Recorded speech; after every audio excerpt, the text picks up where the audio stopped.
Gracias, Señor, por tu grandeza. Gracias, Señor, por estar en este lugar y tomar el control. Gracias, Señor, porque desde el trono nos observas. Con Jesús a tu diestra, intercediendo por nosotros. Porque sus palabras son verdaderas y siguen vigentes tus promesas. Gracias, Cristo. Gracias por esta mañana hermosa, por cada uno de los que estamos acá.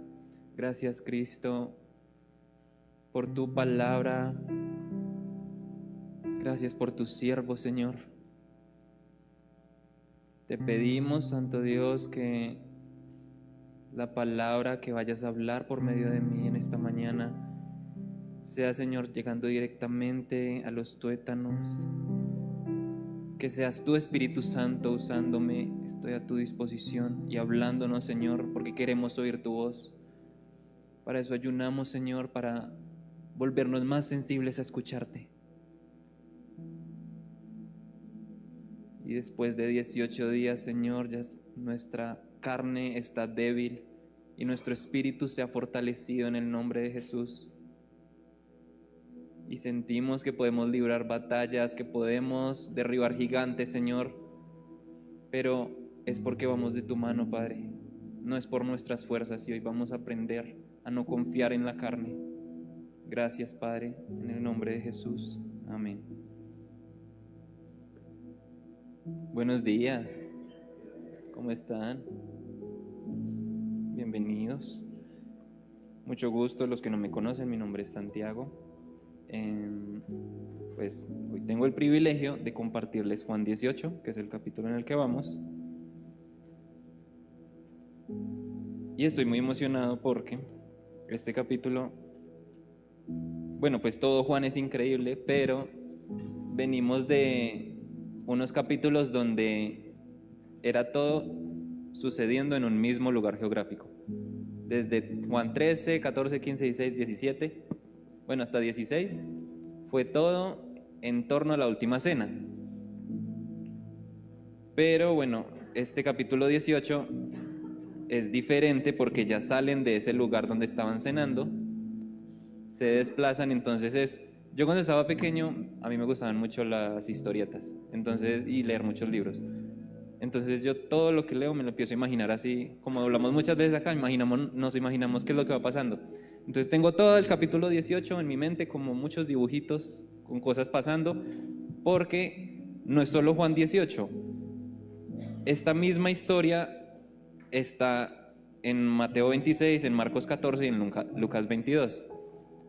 Y es increíble ver cómo las cuatro perspectivas van dando detalles diferentes y van como añadiendo a la historia más y más, la enriquecen de muchas formas. Entonces,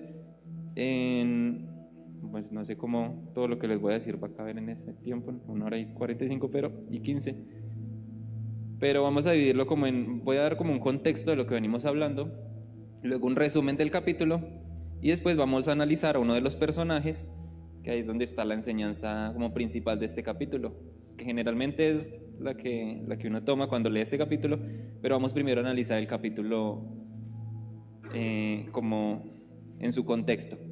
Entonces, contexto, ¿dónde venimos? ¿Dónde estaban ellos? ¿Dónde nos quedamos ayer?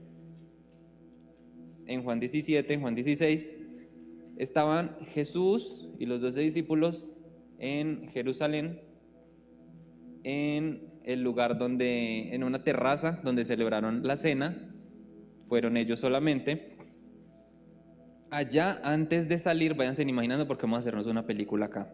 Acá no les voy a leer exactamente el capítulo 18 de Juan, porque voy a empezar a añadir lo que hay en los otros libros, en Marcos, en Mateo, en Lucas. Entonces les voy a avisar como detalles que ellos también dan. Entonces, por ejemplo, en Juan, como veíamos ayer con el pastor Hugo, Juan, él decía que Juan va al grano. Yo lo veo como que Juan estuvo más cerca de Jesús, entonces da muchísimos más detalles personales. Por ejemplo, en Juan 17 está la oración de Jesús, que no está en los otros libros. porque Juan fue uno de los íntimos que estuvo allí cuando Jesús estuvo orando, entonces pudo escuchar lo que le estaba diciendo.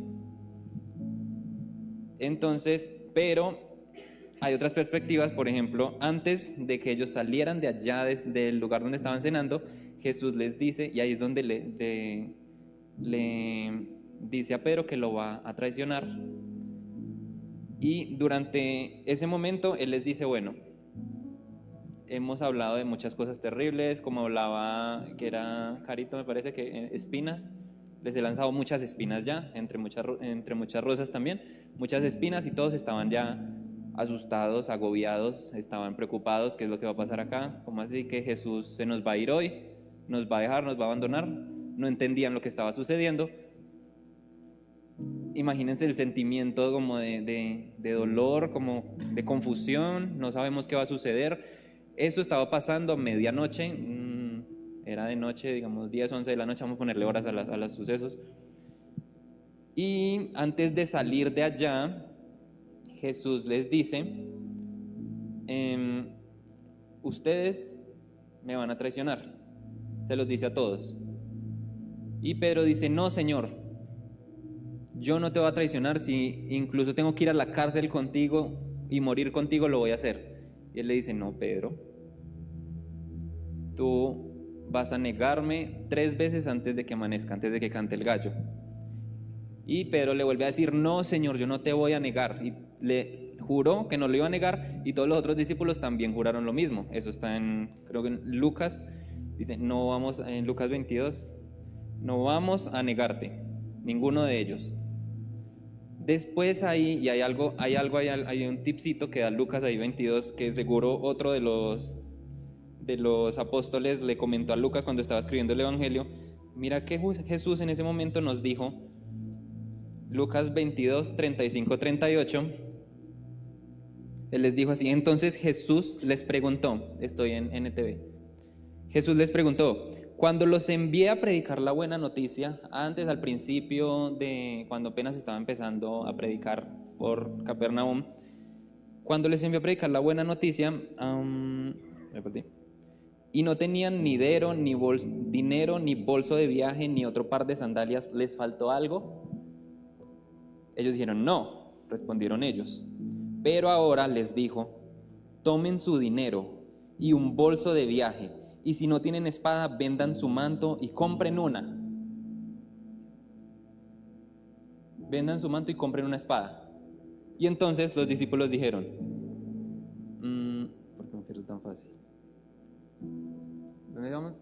Pues ha llegado el tiempo en que se cumpla la siguiente profecía acerca de mí. Fue contado entre los rebeldes. Así es, todo lo que los profetas escribieron acerca de mí se cumplirá. Mira, Señor, le respondieron, contamos con 2 espadas entre nosotros. En esta versión dice, es suficiente, les dijo. Hasta ahí lo que hemos leído suena raro, Jesús diciéndoles, vendan su manto y compren espadas porque esto se va a poner duro. En la versión, creo que es la lenguaje actual, me parece. No escribí cuál es la versión. En una de las versiones dice, en vez de es suficiente, dicen, ustedes de verdad no me entienden lo que les quiero decir. Era en sentido figurado lo que le estaba diciendo de cómprense una espada. Pero ellos literal lo tomaron y dijeron, acá tenemos 2 espadas, y se las guardaron. De ahí sabemos dónde salieron las espadas que tenían guardadas. Después de eso, dice que salieron todos juntos hacia el Monte de los Olivos, también conocido como el huerto de Getsemaní. Entonces se desplazaron desde el lugar de Jerusalén, imagínense los muñequitos caminando de Jerusalén, y suben al Monte de los Olivos, es una meseta, un huerto. Los olivos son unos árboles, no son enredaderas, no son arbustos, son árboles. Entonces eso era como un bosque, pero pues son huertos, entonces son sembrados, entonces son árboles ordenaditos, entonces es todo bonito. Y ese era un lugar que concurría mucho Jesús con sus discípulos, les gustaba mucho llevarlos allí para enseñarles. Entonces ellos ya conocían ese lugar. Fueron allá los 12, los 12 porque Judas no estaba. 11 con Jesús, 12. Y llegaron allá y Jesús les dijo, pónganse a orar. pónganse a orar, y Jesús ya estaba muy angustiado. Imagínense en uno, cuando va a tomar una decisión difícil, cuando uno va a parar acá al frente, cuando uno va a hacer algo, uno empieza como, ay, y se le enfrían las manos, y qué va a suceder, y empieza a pensar, cuando voy a comprar algo, voy a meterme en un negocio, ¿qué va a suceder? Ahora imagínense en ellos, que él le había dicho que me va a morir, cómo habrían estado, o cuando uno le dan una noticia de algún familiar. Quiero que nos imaginemos la angustia que tenían, porque esa angustia es la que nos lleva a los siguientes sucesos. Jesús les dice, oren. Uno cuando está así angustiado, nosotros cristianos oramos y decimos, Señor, y permanecemos en oración. Jesús, por favor, toma el control de esta situación, ¿qué va a pasar? Jesús les dijo, oren porque vienen tiempos difíciles, y él se apartó un poquito y estaba justo, todos estaban orando, pero entonces Pedro, Santiago y Juan estaban cerca de él, y él, por eso Juan alcanzó a escuchar la oración de él y pudo escribir Juan 17, y él les dijo, oren pendientes. Se alejó un poquito, oró, y así fue el proceso de 3 veces, se alejó, se acercó, los encontró durmiendo, levántense, por favor, oren, que ayúdenme en oración. Se alejó. Ayer el pastor también nos recordaba, en ese fue el momento donde Jesús dice que sudó sangre de la angustia que tenía. Imagínense, yo creo que estaba llorando en ese momento como, Señor, de verdad, si puedes salvar a la humanidad de otra forma, considera hacerlo, pero que no se haga mi voluntad sino la tuya. Entonces imagínense la angustia. Y cuando volvió la tercera vez, continuamos con la historia, dice que, bueno, imagínense, en ese momento ya eran, pongámosle, las 12 de la noche, 12, 1 de la noche, de la madrugada, todo oscuro, cuando empezaron a ver unas lucecitas que venían acercándose, subiendo el monte. Y les dijo Jesús, ya es hora, ya llegó la hora. Entonces ellos, los discípulos, ¿cómo así que ya llegó la hora? ¿Qué está diciendo? Imagínense la situación, ¿cómo así? Vienen las luces acercándose, entre las luces se empieza a vislumbrar que llega Judas de primero, y detrás vienen soldados romanos armados con espadas, con antorchas para alumbrar y con espadas. Detrás de los soldados romanos vienen guardianes del templo, y vienen sacerdotes, vienen maestros de la ley, vienen fariseos, también armados con palos.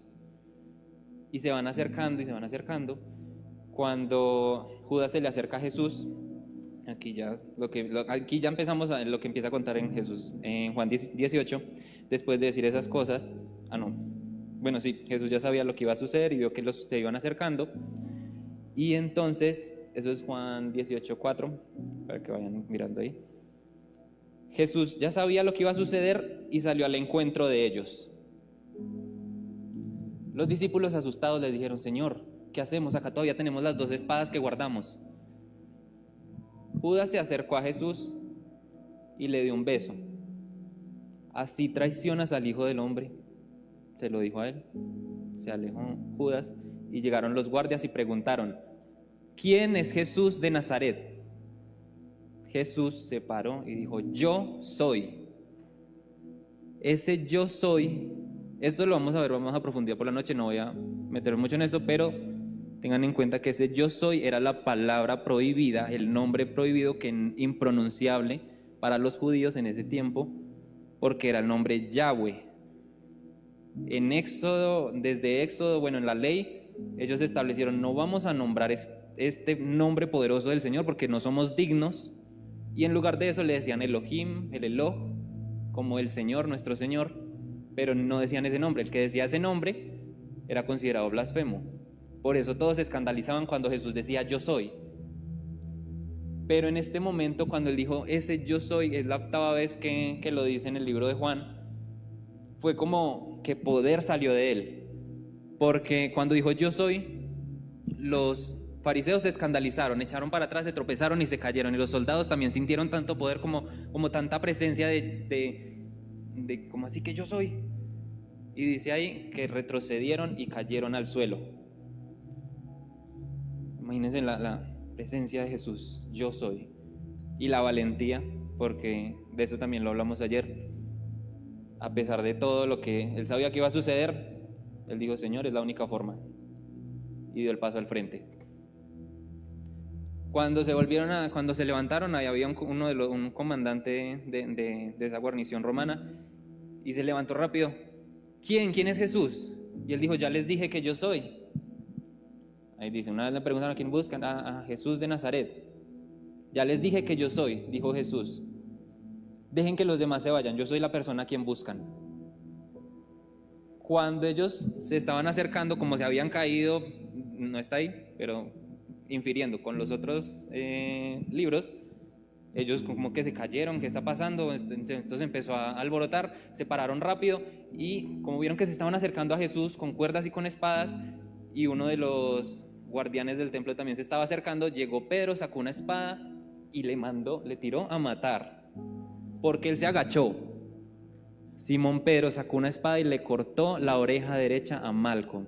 Era un esclavo del sumo sacerdote. Le cortó la oreja, no es que se la dejó tirada en el suelo, sino que le mochó un pedacito, porque dice en Lucas que Jesús lo regañó, le dijo, ¿cómo vas a interferir en los planes que el Señor tiene para mí? Guarden esas espadas, porque eso no era lo que él se refería cuando les dijo que cogieran espadas. Y él tocó a Malco y le sanó la oreja.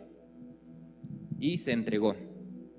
En ese momento, como Pedro fue hostil, todos los soldados pues tuvieron que responder. Ellos no se quedaron quietos como que, me imagino que salieron, respondieron, y entonces salieron corriendo todos los discípulos. En ese momento fue donde se perdieron. Incluso en Marcos hay una parte donde dice uno de ellos estaba vestido solo con una bata de dormir, y uno de los soldados lo fue a agarrar y él salió corriendo desnudo. Eso está en Marcos. Salió corriendo desnudo uno de ellos. Ahí fue donde se perdieron. Jesús se entregó, lo amarraron, lo ataron las manos, arrestado, y se lo llevaron.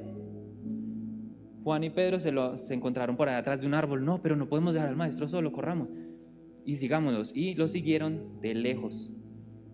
Ahí seguimos en... Discípulos siguieron a Jesús en el 15. Simón Pedro y otro discípulo siguieron a Jesús. Es muy chistoso Juan como se refiere al mismo, es tan modesto, que dice Simón Pedro y otro discípulo. Pues él. Resulta que, voy a terminar de resumir el capítulo así. Llegaron a donde el sumo sacerdote, a la casa del sumo sacerdote. Primero se encontraron con Anás, el suegro del sumo sacerdote, y allá no estaban solo ellos, sino también estaban muchos sacerdotes, muchos maestros de la ley, muchos fariseos reunidos, decidiendo qué vamos a hacer con Jesús. Tenemos que mostrarle al sumo sacerdote los crímenes de este señor que está cometiendo. Entonces todos se reunieron allá. Es como una casa, está el jardín, como el jardín, el patio y las puertas de entrada. Entonces entraron, cuando abrieron la puerta, entraron ellos y cerraron, pero resulta que Juan era amigo del sumo sacerdote. Entonces se charló a la sirvienta que estaba en la puerta y le dijo, ¿qué más? Y ella lo conocía, y entonces entró y él le dijo, él viene conmigo, que si lo deja pasar. Y ella lo miró, era Pedro, el que venía detrás de él, y le dijo, claro, yo a usted lo conozco, usted no es de los que anda con Jesús. Y Pedro le dijo, no, usted está confundida, ¿cómo le ocurre? Y entonces llegó y entró. Así fue que Pedro entró. Entraron Juan y Pedro. Según parece, pues Juan, para escribir todo esto, tuvo que estar cerca, entre los que estaban en la multitud, cerca de Pedro, cerca de Jesús. Y Pedro se quedó junto a una fogata que había en el patio, donde estaban los soldados calentando. Se hicieron una fogata con carbón. Los que estaban arrestando a Jesús llegaron, hicieron una fogatica y se empezaron a calentar junto con los sirvientes del templo. En esas, pues todo lo que pasa con Jesús adentro, eso lo vamos a ver después ya más a detalle en la noche con Santi Marín. Pedro estaba en la fogata cuando llega uno de los... Imagínense, llega Malcolm, quedó lleno de sangre porque le salió sangre de la oreja, entonces quedó manchado. Pero cuando llega ya de nuevo a la casa del sumo sacerdote, un hermano o un sobrino, dice que es un familiar, digámosle sobrino. Entonces llega un sobrino, tío, ¿qué le pasó? Que está lleno de sangre, ¿dónde lo hirieron? No, en la oreja, pero la tiene bien. Sí, no tengo nada. El sobrino sabía que lo habían herido y me dijo, y entonces Marco seguro le contó, un barbado vestido de café, con ojos claros, así peludo. Cuando ellos estaban ahí en la fogata, llegó ese sobrino, se acercó a la fogata y vio al barbado con ojos así peludo. Dijo, ¿usted no es el que estaba con Jesús y le mochó la oreja a mi tío? Y Pedro le dijo, dice en los otros evangelios que en la segunda y tercera vez Pedro maldijo y también juró no conocer a Jesús. Entonces dijo, no, yo ese maldito no lo conozco. Y los soldados le dijeron, usted, y eso lo dice en Lucas, no me hagan esa cara que sí dice. Y los soldados dijeron, sí, ustedes eran los que estaban allá. Les juro que yo no conozco a ese hombre. Y en ese momento cantó el gallo. De ahí, ya dimos contexto, resumen, vamos a hablar porque de ahí sale la enseñanza. Muchos dirán, no, Jesús fue el que profetizó esa traición, que Pedro lo negara, y fue Jesús el que causó eso, porque él fue el que dijo, usted me va a negar. Si él no hubiera dicho eso, no hubiera pasado. Vamos a analizar eso y vamos a analizar las cosas que llevaron a Pedro a pecar. Pero es un personaje muy chistoso de la Biblia y con el que uno se puede identificar muy fácil. Es uno de los personajes que yo me identifico más fácil, porque entre todos los personajes de la Biblia, pues uno se compara y uno trata de traerlos a este momento del mundo, de la historia de la humanidad.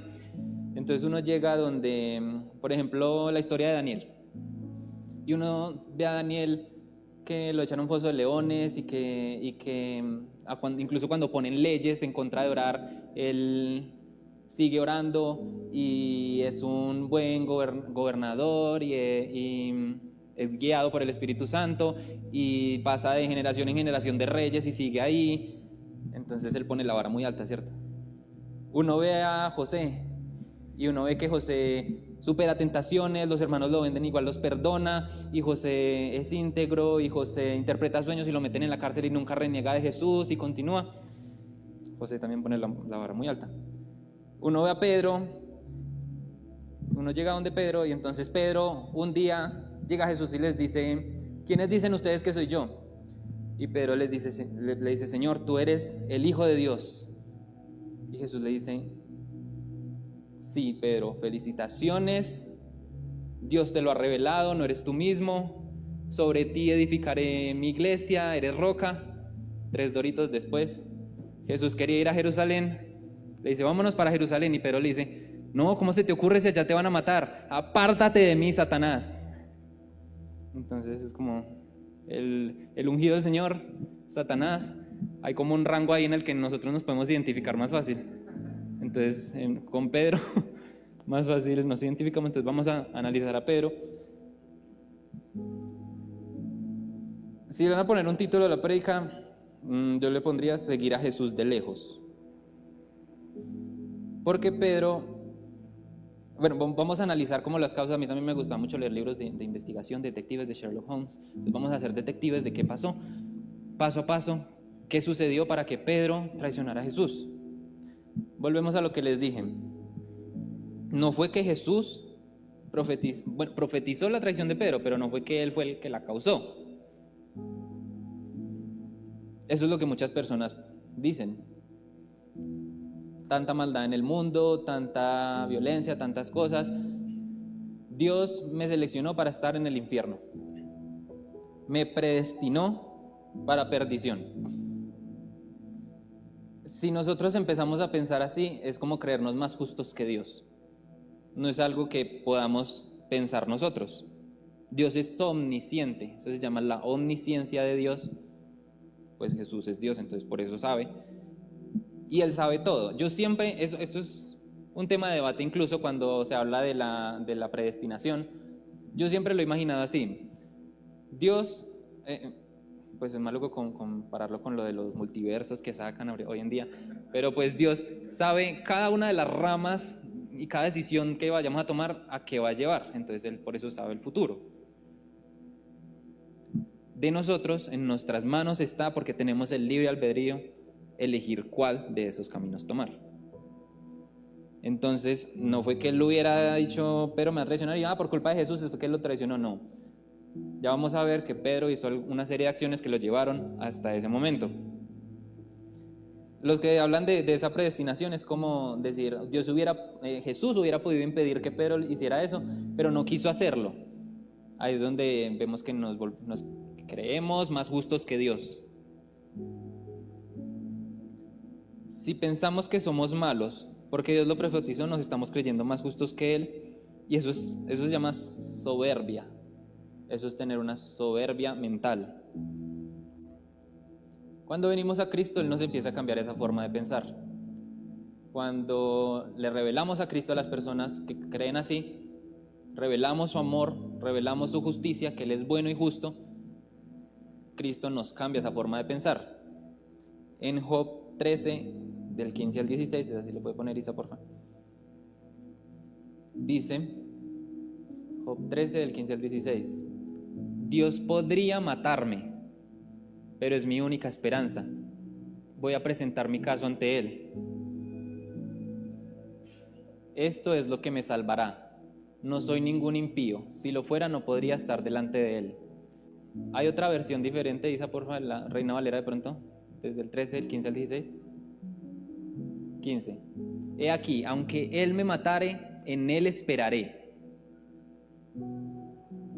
Job dice, así sea que Dios me mate, que me dé la enfermedad más horrible, que pase lo que pase con mi vida, en Él esperaré, no voy a dudar de Él, en Él está mi confianza. Aunque no entienda lo que esté sucediendo, yo sé que Dios solo tiene pensamientos de bien y no de mal con nosotros. Amén. El justo por la fe vivirá. Y así es que vivimos, por fe. Pase lo que pase en nuestra vida, seguimos viviendo por fe.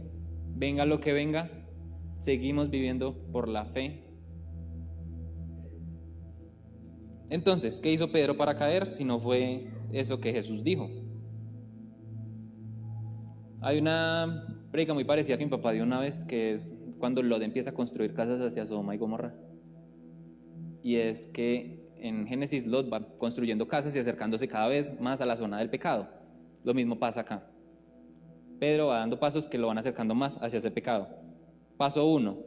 Eso empieza en Juan 13:37. Lo voy a comparar con Marcos mejor, que están como más específicos. Entonces sería Marcos 14:29. Porfa. 14:29. Le dijo Pedro, entonces Pedro le dijo, aunque todos se escandalicen, yo no. Yo nunca, Señor. Es cuando nosotros llegamos y decimos, yo nunca voy a hacer esto. No, yo nunca. Sí, en NTV está bien. Yo nunca voy a. Yo nunca.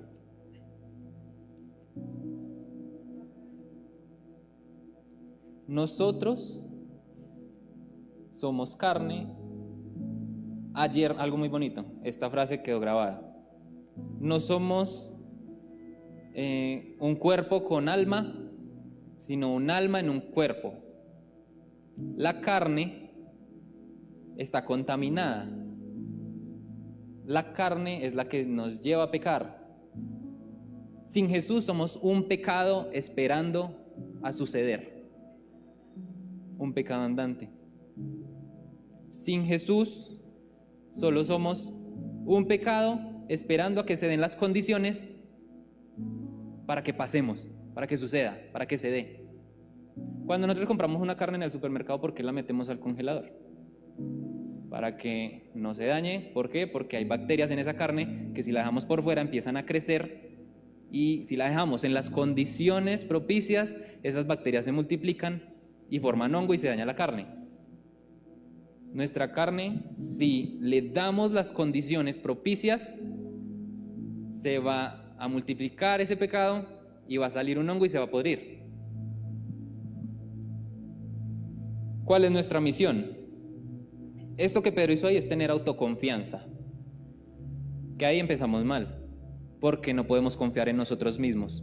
¿Qué tenemos que hacer? Y nuestra misión día a día es romper cualquier acción o ambiente o situación que quiera dar esas condiciones para que nuestro pecado tome lugar. En el trabajo, en el colegio, en la casa solos, con la esposa, donde sea. Vemos que empieza a florecer, a salir una bacteria, algo que nos va a llevar a pecar. Nuestra misión es romper, poner la carne en el congelador. En nuestro caso, orar y confiar en Jesús y leer la palabra. Eso rompe con esa cadena que va a llevar a pecar.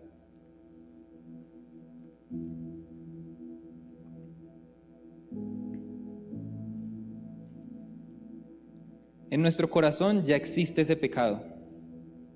No dejamos que suceda, y en Gálatas 5, Pablo le escribe a los cristianos,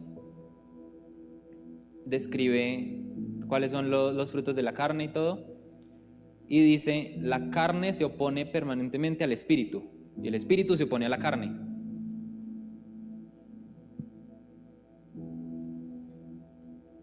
Si nos soltamos de Cristo, vamos a volver a ese lodo. Si nos soltamos de Cristo, volvemos al vómito. Entonces la clave es estar con Cristo. Pero Pedro lo que hizo aquí fue tener autoconfianza. Yo nunca voy a hacer eso, Señor. Confió en sí mismo, en sus propias fuerzas. Siguiente error. En Marcos 14, del 30 al 31. Porfa. Jesús respondió: te digo la verdad, Pedro. Esta misma noche, antes de que cante el gallo, 2 veces negarás 3 veces que me conoces. No, exclamó Pedro enfáticamente. Esto es ser orgulloso, porque el propio Hijo de Dios le advierte algo a uno, y ¿el qué hace? Contradecir a Jesús. Y aquí esto yo creo que ya es un pecado, contradecir a Jesús. Las palabras que él dio, Pedro lo está contradiciendo. El Hijo de Dios le advierte y él le dice no. Y en nuestro caso se aplica como no necesito leer la Biblia. No, yo ya tengo las fuerzas, yo ya poseo esas fuerzas porque ayer hablé en lenguas, entonces hoy estoy súper fortalecido y nada me va a derribar. Entonces puedo con toda. Es ser orgulloso, y el Espíritu de Dios es espíritu de poder y dominio propio. No dice el Espíritu de nosotros, el Espíritu de Dios. ¿Qué significa? Que tenemos que llamar a ese Espíritu de Dios y darle un lugar en nuestro corazón. Entonces, primera, autoconfianza. Segunda, por el orgullo de creer en él mismo y en sus propias fuerzas. Tercero, en Marcos 14, del 37 al 38, cuando llega Jesús y les dice: volvió y encontró a los discípulos dormidos. Le dijo a Pedro: Simón, ¿estás dormido? ¿No pudiste velar conmigo ni siquiera 1 hora? Velen y oren para que no cedan ante la tentación, porque el espíritu está dispuesto, pero el cuerpo es débil. En nuestro espíritu tenemos muy buenas intenciones, y nosotros tenemos muy buenos pensamientos, y cada que venimos acá decimos: Señor, yo me comprometo. Lo que decía, creo que Garito también, cuando cantamos nos comprometemos a muchas cosas, pero la carne es débil, el cuerpo es débil, y cuando salimos de acá hacemos cosas diferentes. El no orar baja nuestras defensas. Debemos orar, estar alerta, pasar tiempo con el Señor antes de cualquier cosa. Nosotros, en mi familia, yo me acuerdo que cada que íbamos a salir a un viaje así largo, que vamos para Medellín, que vamos para Cali, siempre nos reuníamos y oramos: Señor, bendícenos en este viaje, limpia la carretera. Y esto es algo que debemos hacer todo el tiempo, para todas las situaciones, encomendarnos al Señor. Encomienda al Señor todos tus caminos y ora en todo momento, porque la carne es irreparable, porque la carne es irrestaurable, no se puede bendecir. Eso es lo que dice en Gálatas: se opone totalmente al espíritu. Cuarto error, en Marcos 14:47, ser impulsivo. Pero uno de los hombres que estaban con Jesús sacó su espada e hirió al esclavo del sumo sacerdote, cortándole una oreja. ¿Es ser impulsivo? Cuando vamos a tomar decisiones, cuando vamos a hacer algo, la peor forma de tomar una decisión es o estando enojado o muy enamorado. Porque el enojo o el amor ciegan el entendimiento. Es lo que hizo Pedro acá. Por el temor que tenía, por la ira que le dio, por la ira, es ira. Ira de cuando no podemos controlarnos, que eso es mentira. El Espíritu nos fortalece para controlarnos. Sacó la espada y le mochó una oreja. ¿Ustedes se imaginan qué hubiera pasado donde Malco no se hubiera agachado? Donde no le hubiera dado la oreja sino en el cuello. Se daña todo el plan de Dios. Se daña todo lo que tenía planeado, y por la misericordia de Dios, Él siempre pone su mano, incluso en nuestros errores. Él siempre desvía mal con un poquito para que la embarre, pero no me dañe mis planes, porque Dios es soberano y Él tiene el control de todo en todo momento, así nosotros metamos la pata. Donde Pedro le hubiera cortado la cabeza a ese muchacho, no, lo arrestan a él, se arma el despelote ahí en el huerto. Ahí sí los arrestan a todos, porque allí solo tenían cargos contra Jesús. Ahí hubieran tenido cargos contra todos. Este señor sí es un alborotador y los discípulos sí son unos terroristas, y entonces vamos a agarrarlos a todos y los matan a todos, y ahí se acaba el ministerio. El Señor tiene el control de todo, incluso en nuestros impulsos, pero vienen consecuencias. En Mateo 10:16, Jesús dice: sean prudentes como serpientes y humildes como palomas. Cuando uno lee esa parte, pues yo me puse a investigar zoología, como así, serpientes, ¿qué pasa con las serpientes? Resulta que las serpientes, cuando atacan, fallan una entre 1000 veces. Porque las serpientes llegan, se esconden, se preparan, miran. Ellas ven en rojo y en azul porque ven como en visión térmica. Ven al ratón que viene, se preparan, esperan con paciencia, son prudentes, y cuando atacan, agarran a su presa sí o sí. A eso se refería el Señor. Sean prudentes, no tomen decisiones a la ligera, no sean impulsivos, esperen con paciencia, esperemos con paciencia. Los tiempos del Señor son perfectos. No tomemos la decisión ni muy enamorados ni con mucha ira. Siguiente error.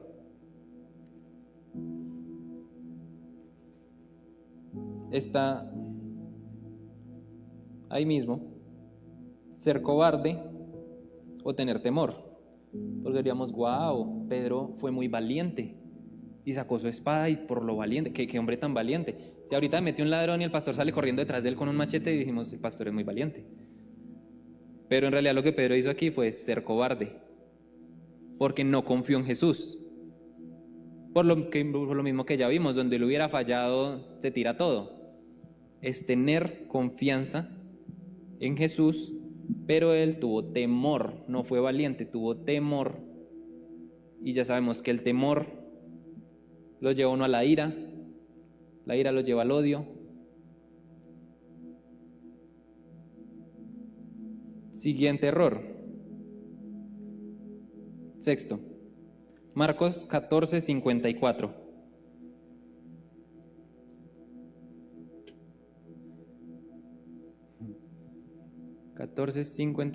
Dice: mientras tanto, Pedro lo siguió de lejos. Ese es el error. Lo siguió de lejos. El diablo es malo, pero el diablo no es bobo. Y entonces nosotros rendimos nuestra vida a Jesús. Decimos, Señor, voy a vivir para ti. Y a todo el mundo le decimos, voy a vivir para Jesús y soy cristiano y no voy a volver al mundo. Entonces el diablo dice, no, pues no puedo hacerlo volver al mundo, pero voy a hacer que siga a Jesús de lejos. ¿Qué pasa? Y es cuando llegamos y en medio de otras personas del mundo nos hacemos sí, somos cristianos y ellos saben que soy cristiano, pero me voy a quedar callado o me empiezo a reír de los chistes que ellos dicen, o si empiezan a burlarse o a decir cosas o a ser morbosos. Una sonrisita ya es aprobación, una sonrisita que se me salga ya es aprobación. ¿Qué hacía Pedro junto a todos los soldados en esa fogata? No tenía nada que estar haciendo ahí. Todos estos soldados romanos, que después más adelante vamos a ver en el capítulo 19 y ahorita por la noche, fueron los que se burlaban de Jesús, los que lo abofeteaban y le escupían, los que le decían: tú eres el rey, profetízanos, ¿quién te golpeó? No tenían nada de respeto por Jesús. Entonces imagínense las conversaciones que habían alrededor de esa fogata, burlándose del que acabaron de capturar, o sea, tenían lo que había pasado fresquito. ¿Qué estaban hablando ellos ahí con los guardianes del templo que tampoco creían en Jesús, que más tarde iban a bofetear a Jesús? Y Pedro entre ellos. No tenía nada que estar haciendo ahí porque se empieza a contaminar de lo que ellos están hablando, y con alguna sonrisa o con algún gesto empieza a probar lo que ellos están. Con el solo hecho de estar ahí ya está probando lo que ellos están haciendo. Con el hecho de estar entre esas personas ya estamos aprobando lo que ellos están haciendo.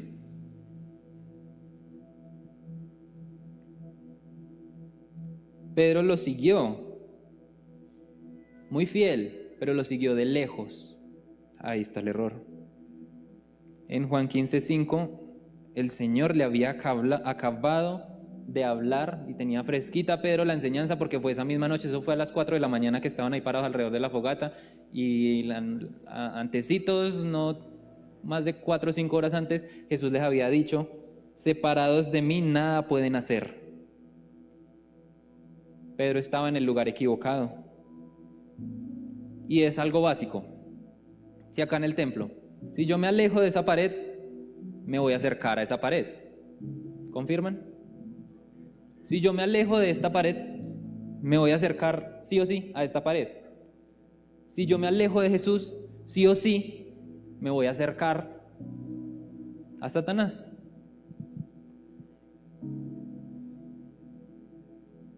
¿Y el séptimo error? Vamos en el 7. Mateo 26:72. Mateo 26:72, 72, porfa. Gracias. Dice: nuevamente Pedro lo negó, esta vez con un juramento. Ni siquiera conozco a ese hombre, dijo. Los juramentos en ese tiempo, en la cultura judía, eran algo muy delicado. Si juraban, generalmente, no es como hoy en día que dicen: se lo juro, se lo juro, se lo prometo. Eso aquí es recocha. En ese tiempo, jurar era sí o sí algo sagrado. Entonces el pecado tomó mucha más fuerza cuando él dijo: les juro que no conozco a ese hombre. Porque aparte de eso estaba usando el nombre de Dios en vano. Generalmente ellos juraban por el nombre de Dios.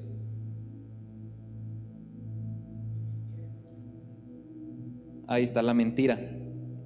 Porque aparte de eso, bueno, hay muchos pecados revueltos.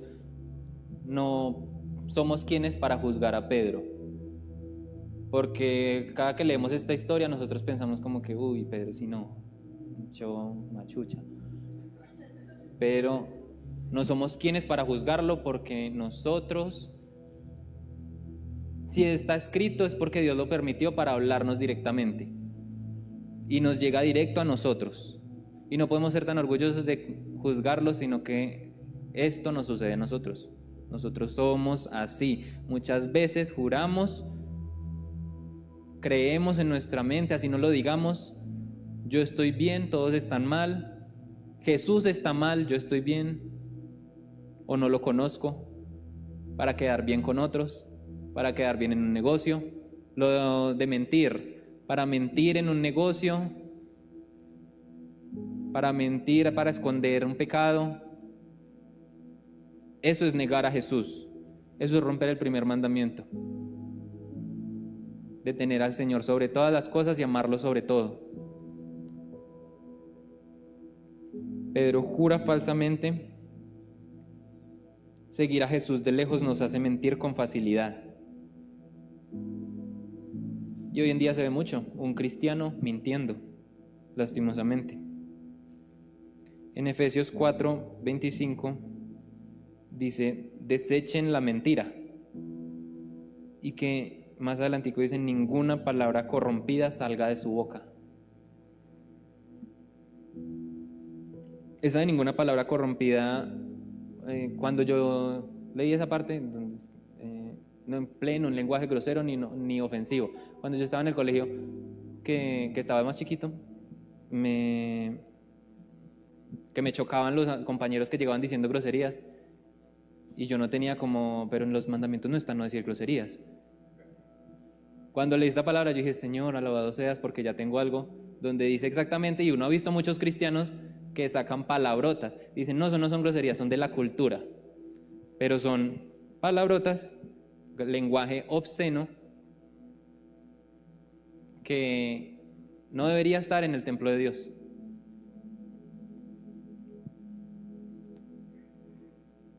Esos fueron los pasos que llevaron a Pedro a negar a Jesús. Eso fue lo que lo acercó al pecado. Pedro, después de esto, después de que cantó el gallo, volteó a mirar y alcanzó a ver a Jesús.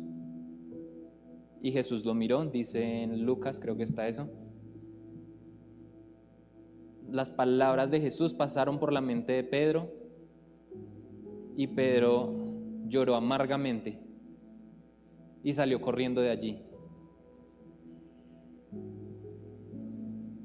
Y quedó con ese sentimiento por los próximos 3 días. Cuando de ahí no volvemos a saber de Pedro. Más adelante lo vamos a ver, no volvemos a saber de él hasta que Jesús resucita. Pedro, el hombre que Jesús rescató, que era un pescador con una vida aburrida, porque pues, ¿qué pasaba en la vida de Pedro? Redes por la mañana, redes por la tarde, redes por la noche, pescado, olor a pescado, mar, barcas y más redes. Sus papás eran pescadores también y muy probablemente él desde chiquito, si yo desde chiquitico mis papás me ponían a trabajar y a sacar fresa y maracuyá y a despulpar cositas. Entonces Pedro también. Desde chiquitico, ya cuando tuve edad para cargar redes, el papá, tenga mi hijo, acompáñeme y vamos a pescar, y él pescando desde chiquito. ¿Por qué? Porque sus abuelos también probablemente eran pescadores, entonces era de generación en generación. Y Pedro con una vida aburrida. Cuando llega Jesús y le pide la barca para que él predique. Y él le dice, claro, sí, probablemente ya lo conocía de antes porque Andrés se lo había presentado desde antes. Claro, sí, wow. Eso ya era para que cambiara la vida de Pedro. Una vida aburrida de solo redes y pescado todos los días, y de un momento a otro llega alguien muy importante al parecer y me pide mi barca y se sube a predicar en ella. Eso ya fue un evento en la vida de Pedro, ya un recuerdo que le quedó ahí marcado. Si ya no hubiera pasado nada más de ahí, Jesús se hubiera ido, no lo hubiera llamado, pero hubiera dicho, el Señor predicó en mi barca, un señor muy importante predicó en mi barca. Un recuerdo en la vida de Pedro. Entonces, Pedro feliz. No contento con eso, Jesús aparte le dice, no, cuando acaba la prédica de usar la barca, le dice, ahora vayan y tiren las redes. Y Pedro le dice, no, si no pescamos nada, ya nos conocemos esa historia, y después sacaron un montón de peces que casi se hunden las 2 barcas, les tocó usar 2 barcas. Eso marcó la vida eso sí marcó la vida de Pedro. O sea, ver un milagro de esa magnitud, ya, con eso ya Pedro estaba listo para ungido totalmente, ya creo en el Señor, no, eso marcó la vida de Pedro y le dejó un recuerdo en la mente. cuando llega Jesús y no contento con eso, le dice: sé uno de mis discípulos. La vida de Pedro dio un giro de 180 grados, 180 es que queda así, hacia el otro lado. Toma otra dirección totalmente diferente. La vida de Pedro cambió completamente. Ya no era una vida de pescador aburrida, pues, pues sin ofender a Pedro, pero pues monótona es la palabra. No era una vida monótona, sino que cada día era un milagro diferente. Recuerden que no solo lo que está escrito acá, Jesús hizo muchísimos milagros. Imagínense en vivir con Jesús cómo era. Las charlas que tenía uno con Jesús sentado a la mesa. Si uno en un discipulado con los discípulos, en 2 horas salen temas y temas y temas, y uno habla y dice bobadas y dice cosas interesantes y analiza y habla de esta persona y habla de esta otra y se analiza uno. Tantas cosas en 2 horas. Ahora 3 años con Jesús. ¿Cuánto no habrán podido hablar, escudriñar, hablar de las Escrituras? Uno en 6 meses con los discípulos y no acaba de leer un libro, de tanto que hablaba uno ahorita con Jesús. ¿Cuánto hubieran podido escudriñar de la Torá en ese momento, de lo que estaba escrito, cuánto les pudo haber revelado? Cada día para Pedro era un día diferente, no sabemos qué va a suceder hoy. Hagan fila porque Él les va a hacer milagros y no sé qué milagro le va a hacer y a qué le va a suceder. Y Pedro emocionado: y hoy, Señor, ¿para dónde vamos hoy? ¿Y qué vamos a hacer? Y Pedro: no, Señor, tú eres el Hijo de Dios y creemos en ti. Y la vida de Pedro era maravillosa. Nunca pensó que iba a suceder eso.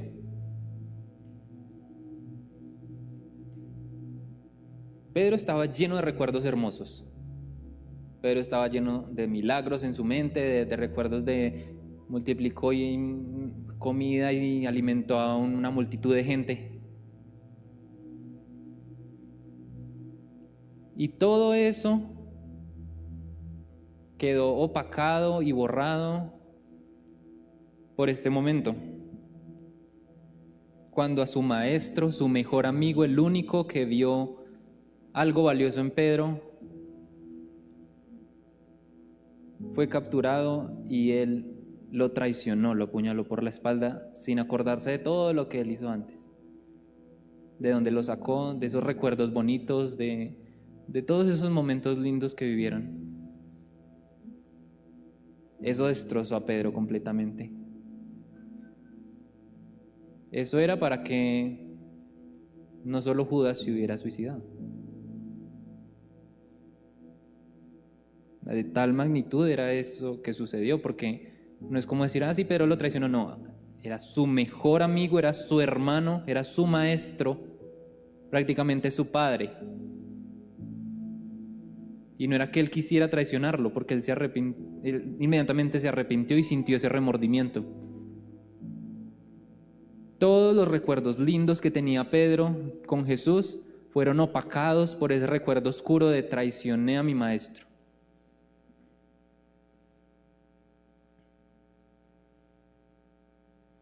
La historia de Pedro en Juan 18 termina ahí. Como les dije, no se vuelve a saber de él. Y más adelante Jesús llega a restaurar a Pedro. Y eso lo vamos a ver el jueves, porque es en el último capítulo, en el 21. Pero hasta este momento quiero que nos quedemos con ese sentimiento. Generalmente uno termina con una conclusión bonita y con restauración, pero eso va a pasar el jueves. Ahora, este capítulo nos deja con esa incógnita de ¿qué pasó con Pedro? Pedro quedó destruido, junto con los otros discípulos que también abandonaron a Jesús. Ni siquiera estuvieron ahí para verlo y acompañarlo.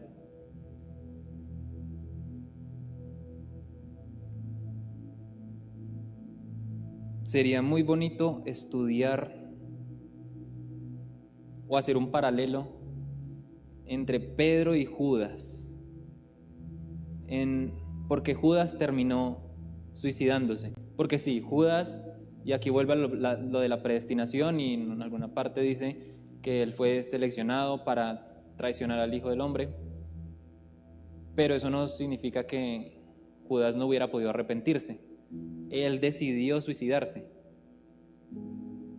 Yo siempre he pensado eso. Judas pudo haberse salvado si se hubiera arrepentido, porque Dios todo lo perdona. Aquí está la muestra. Pedro iba por el mismo camino, pero él sí tomó otra decisión diferente.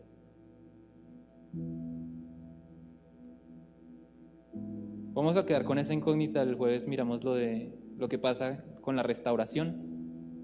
Como el pastor lo ha dicho, en jueves de restauración. Y por ahora aprovechemos este tiempo que nos queda. Sí, por favor, me ayuda. Para orar y pedir perdón, porque muchas veces hemos sido esos Pedros. Día a día somos esos Pedros que traicionan y apuñalan al Salvador, al que nos rescató de una vida monótona, y hallamos gracia ante sus ojos, y lo traicionamos, y con nuestros pecados opacamos todo lo que Él hizo. Pero Él en su infinita misericordia nos abre los brazos, y como Pedro podemos ser restaurados.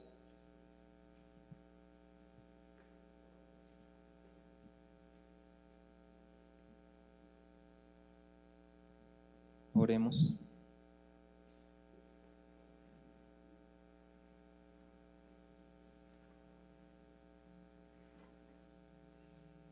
Jesús, te amamos. Te amamos, Jesús, y amamos todo lo que hiciste. Amamos lo que piensas acerca de nosotros. Gracias por crearnos, por traernos a este mundo, por salvarnos, por tener misericordia de nosotros, por elegirnos y sacarnos de una vida monótona. ¿Qué viste en nosotros para sacarnos de una vida monótona, sin sentido, sin significado? Tú te apiadaste de mí. Gracias por apiadarte de mí, de mi familia. Gracias, Jesús, porque no somos nadie para estar aquí. Pero tú en tu infinita gracia decidiste recogerme, llamarme tu hijo, limpiarme y hacerme tu discípulo, porque somos discípulos del Señor, porque ahora lo seguimos y queremos ser como Él.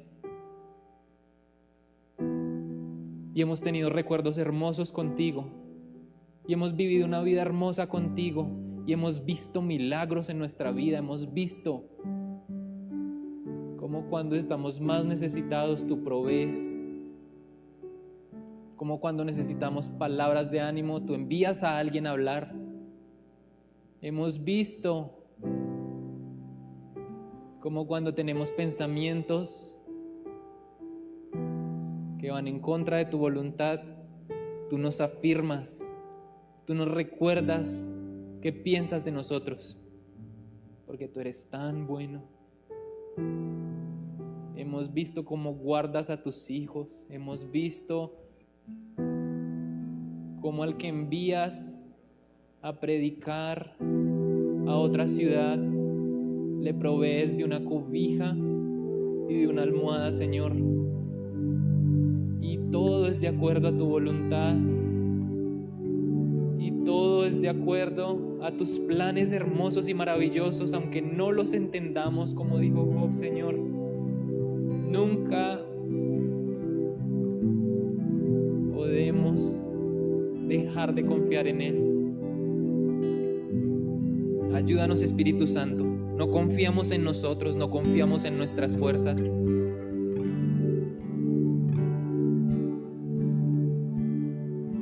Padre, no podemos prometerte no pecar más. Pero si vamos, Señor, a luchar día tras día, por buscar tu rostro, tu perdón, tu restauración. Nuestra carne es débil, Señor, es tan débil. Nuestra carne es horrible. No somos capaces solos, Cristo. Sin ti no seríamos nada.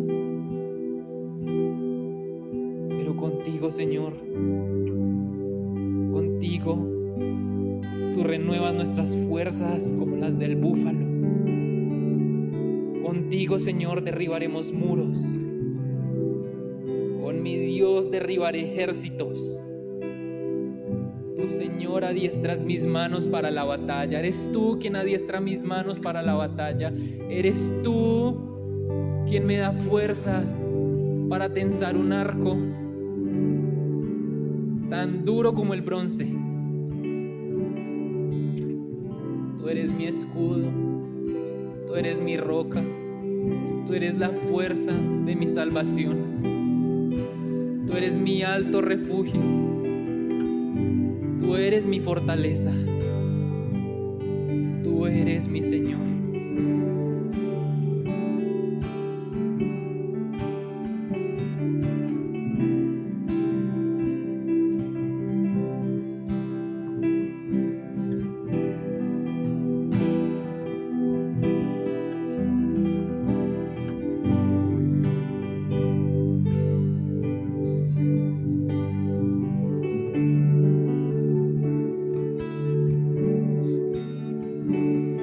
Mientras estamos adorando,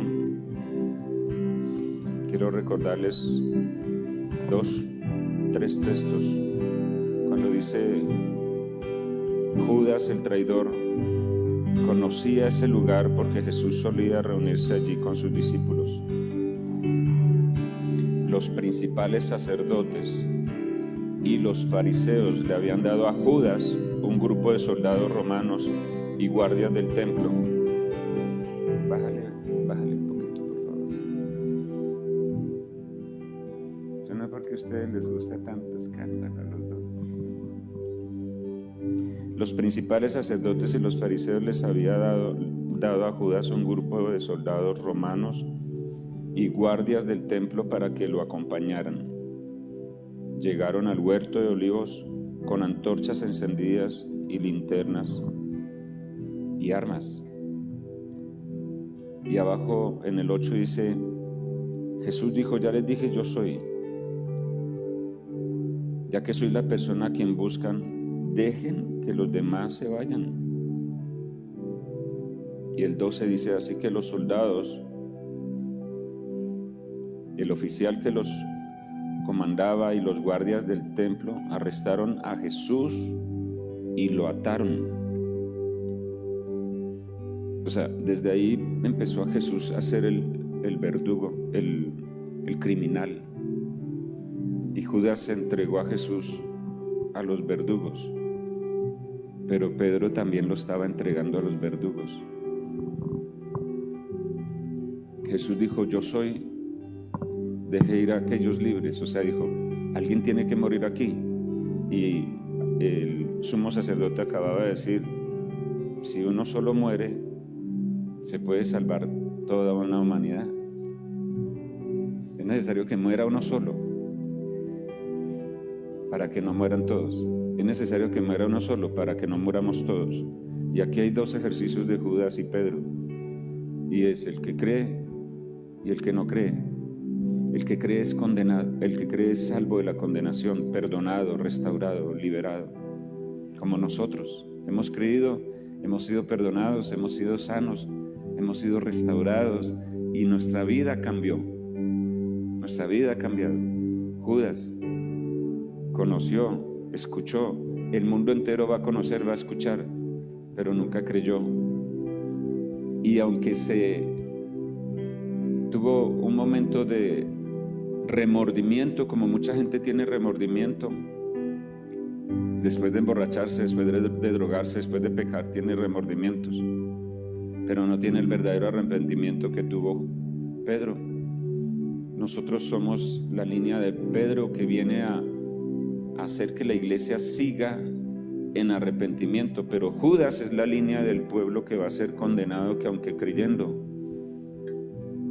cayó en suicidio, en muerte eterna, porque lo dijo Jesús, para condenación. Y el anhelo del corazón del Dios eterno es que nadie se pierda, sino que todos acudan al arrepentimiento. Pero quiero dejarles esa reflexión. Judas lo vendió, dice, lo traicionó, pero él devolvió las monedas, o sea, restituyó, digamos, puede decirse, pero no se arrepintió nunca. Como aquellos que siempre, perdóname, no te voy a volver a pegar, le dice el esposo a su esposa. No me voy a volver a tomar, te lo prometo, nunca más me voy a tomar un trago más, nunca más voy a ver pornografía, nunca más voy a estar con otra mujer, nunca más voy a decir mentiras. Esos somos los Judas. Y devolvemos las monedas, ¿no? Pero nos estamos suicidando porque no creemos en el verdadero arrepentimiento. Los dos lloraron, dice la Biblia.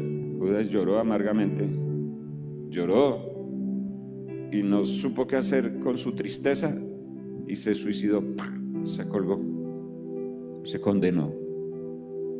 Pedro lloró amargamente y pidió perdón y se restauró, se salvó. Y aquí estamos, creo que somos los Pedros.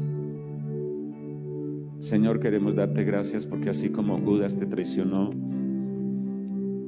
nosotros también un día te traicionamos, Señor, y te negamos. Negamos muchas veces tu nombre. Escuchamos de ti, íbamos inclusive a buscar de ti en algunos lugares. Íbamos a tener esos momentos de alivio espiritual, pero volvíamos y te negábamos. Volvíamos y te traicionábamos. Señor, queremos ser como ese Pedro, que aunque te traicionó, escuchó la advertencia tuya que le dijiste: cuando cante el gallo 2 veces, tú me negarás 3.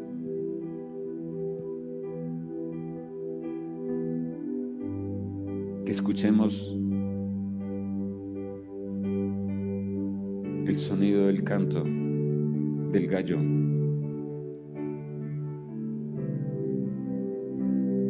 La trompeta, que era en esa ocasión como el cambio de guardia, también era un canto de gallo que usaban. Que escuchemos esa trompeta de alerta, de atención, de que pronto vuelve Cristo. Y un día vamos a escuchar un sonido como la voz de una trompeta diciendo al pueblo de Dios: sube acá, porque voy a juzgar esta tierra. Porque no es con espada, no es con ejército, sino con mi poder, dice el Espíritu Santo. No es con tus fuerzas, dice el Señor, es con las fuerzas de mi Espíritu Santo. Es tiempo de entender que no solo fue Judas el que traicionó y entregó a Cristo, sino que también Pedro traicionó y estaba entregando a Cristo a los verdugos. Cuando nosotros negamos a Cristo, cuando nosotros dudamos de Cristo, estamos dándole apertura al enemigo para que venga y se apodere de nosotros. Jesús es el Señor. Jesús es el Señor de nuestras vidas.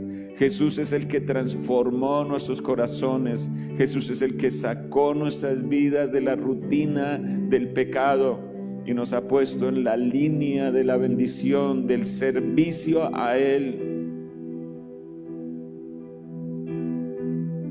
Ya no vas a ser pescador de peces. Ahora vas a ser pescador de hombres. fue el llamado que le hizo desde el comienzo a Pedro. Ya no vas a ser un debilucho como una caña, que significa el nombre Simón. Ya no vas a ser un débil que va de aquí para allá. Ahora vas a ser una roca que te vas a establecer en mi reino. Y ese es el llamado de Juan 18. Que tengamos la valentía de reconocer que fuimos nosotros y nuestros pecados los que mataron a Cristo en la cruz. Por mis pecados Él murió en la cruz. Por mis pecados Él murió en la cruz.